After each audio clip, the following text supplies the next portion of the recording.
In the heart of Philadelphia this afternoon, the home, actually, of one of the candidates running in the Democratic Senate nomination fight. It's State Representative Malcolm Kenyatta.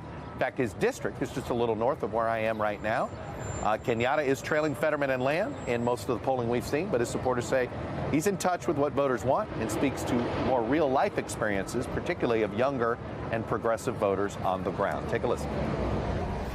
It feels like his experiences guide his values and his policy, and I think he also represents, he's someone that I feel represents me the best, being from the Philadelphia area, being young, being a part of the LGBTQI community, all of those things. I just feel like he represents me the most and the best, and will fight for the things that I want him to fight for. Well, the Democratic Senate candidate and current Pennsylvania State Representative Malcolm Kenyatta joins me now, and I'm going to talk so the motorcycle only goes over my That's a Miami Heat fan right there. Well, I hope so, actually. I'm not going to stand in that way. Let me ask you this, and why, and I'm going to sound like I'm advocating for your campaign, but here's what I've heard from various voters. Hey, it's progressives are picking between maybe you or Fetterman. Then there's those that are worried about who can win in the general, and they're picking between you and Lamb.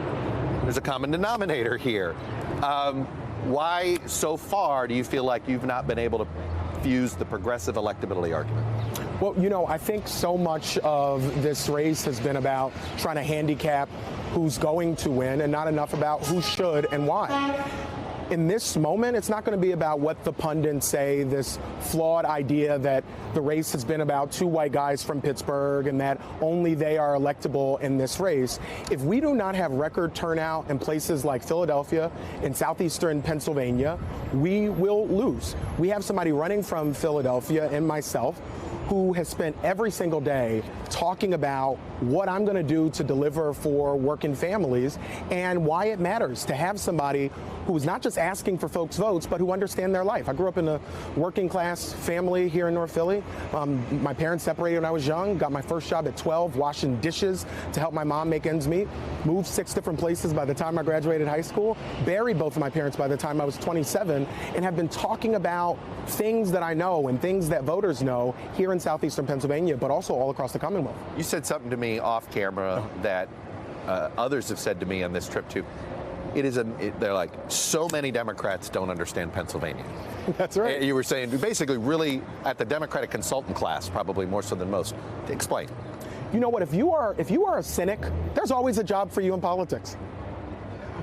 But this idea that Pennsylvania is just, there are parts of our state that are just so racist that they would never give somebody named Malcolm Kenyatta from North Philly a chance. James Carville descriptor of Pennsylvania, we won't get into it, but you feel like that's a virus that's going around among some Democratic strategists. And it's from people who actually haven't spent time going to places like Kerwinsville, where I just was last week, where a bunch of people are voting for me, are excited about my candidacy, watched the debates, and saw me go up against 2 career politicians and really lay out in a clear, fresh way what is at stake and what we need to do for their families. I've talked about America's basic bargain. This idea that you can have one good job backed up by a union, that your kids can go to a good school, that if you get sick, you can go to the damn doctor and fill the prescription, and then you can retire with a level of dignity. It's not going to be good enough for Democrats to say, we're not the Republicans. I think people get that. The question is, why should people trust us to go to Washington and deal with a Senate that has not worked? And if we want to change the Senate in the way that I think we need to, we have to change the senators, and I represent that fresh vision. And unlike the lieutenant governor, I am a progressive. And so for progressives watching, there's one progressive in the race. They can vote for me. Like I said, I've run across a lot of people who seem to be rooting for you, wanted to support you, and they've decided you can't win. Let me play for you, Reverend Tyler. Yeah. Take a listen. He's a Philadelphian. He's African American. He's young. A lot of people are outside of Philadelphia are not, necessarily okay with who he is. I mean, even though in the city of Philadelphia, we love him for who he is and we'd support him no matter what. But that is an issue in the general election. So I really like Malcolm a lot. And I also like Conor Lamb a lot. For Malcolm, I was just a little concerned that he wasn't gaining enough momentum in terms of like the polling and the fundraising. He just has not made enough of an effort and a presence in the central part of the state. And I'm looking for a candidate who really is exciting all of Pennsylvania, not just the typical parts that we talk about. If I were in your shoes, I'd react to that going, boy, that's a lot of punditry, right? It feels like more of an analytical argument. It's not about issues. Yeah, I think that, you know, there's a self-fulfilling prophecy in some of that. The candidate that you vote for is the one that can win.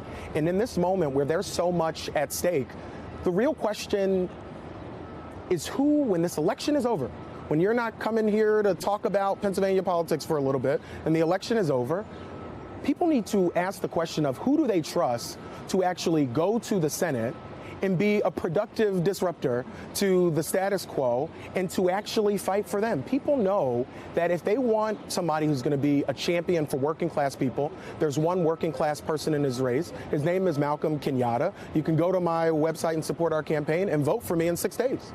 Reverend Tyler said something else about Fetterman and the reason he's supporting Lamb, why he chose Lamb over you. But was this electability argument. But his concern about Fetterman is, he said, if he's the nominee, what Super Predator did to Hillary Clinton among black voters in this city, meaning they didn't go vote for Trump, they just didn't go vote. Yep. That's his concern, that it will be a wet blanket, and he'll have a hard time convincing his congregation.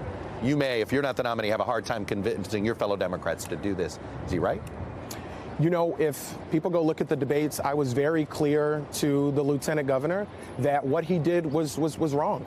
And John doesn't have to be a racist to be wrong, but he was dead wrong. And the fact that we're still 9 years later and he cannot say 2 simple words, I'm sorry, is an incredible problem.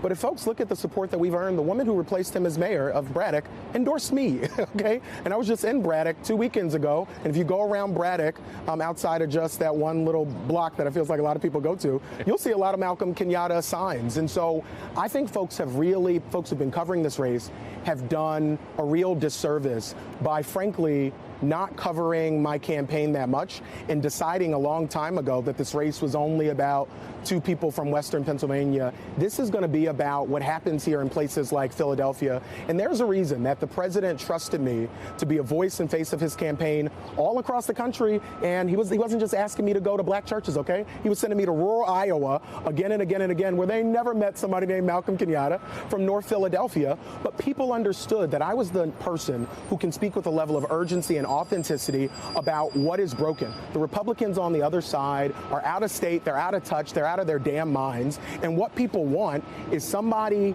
who they know is going to fight to pass the PRO Act, raise the minimum wage, who's going to fight for a woman's right to choose, who's going to be bold on issues like expanding the Supreme Court, and who is going to be somebody who's actually been a legislator, which Lieutenant Governor has not been, and also who has the lived experience, which none of these folks have in this race. Time and time again, we talk about how black voters are the heart of the Democratic Party, how this whole debate is about how do we win working class voters. And then when a working class black candidate runs, everybody says, we don't know if they can win. But on the Republican side, they might be on track to nominate an African American woman. Yep. And so if folks think Republicans won't vote for a black candidate, they might be voting for one in just a couple of days. Malcolm Kenyatta, it's great to have you on. Thank you so much. Be safe on the trail. Thanks.